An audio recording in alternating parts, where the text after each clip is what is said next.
కూటమిలో భాగంగా మరి ఈ రోజున జనసేన పార్టీలో ఏదైతే గెలవబోతుందో నాకు అమ్మవారు చెప్పిన అనుగ్రహంగా భావించండి.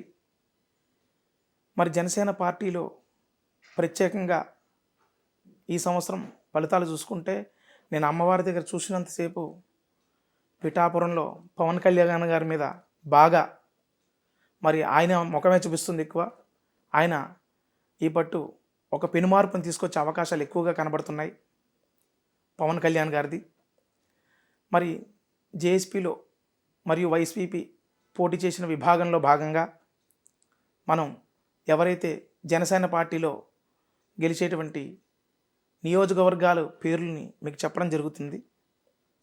మరి ఈ రోజున వైజాగ్ సౌత్లో జనసేన పార్టీ అభ్యర్థి మరి విజయం పొందుతాడు.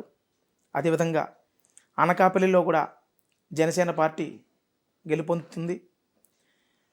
పెందుర్తిలో కూడా జనసేన పార్టీ గెలుపొందుతుంది.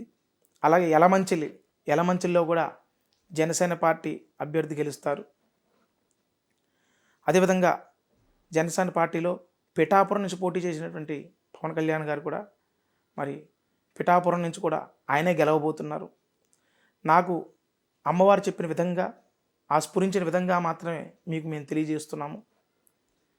కాబట్టి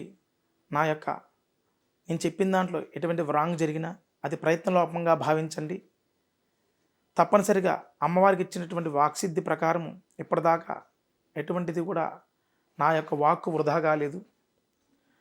ఆ జగన్మాత ఆశీస్సులతో ఒకవేళ వీరు గెలిచిన వారు ఉంటే మరి అమ్మవారి అనుగ్రహంగా భావించండి. మరి పిఠాపురంలో కూడా మరి పవన్ కళ్యాణ్ పాత్ర మరి బట్టి ఒక పెను మార్పులు సృష్టించే అవకాశాలు కూడా ఉంటాయి.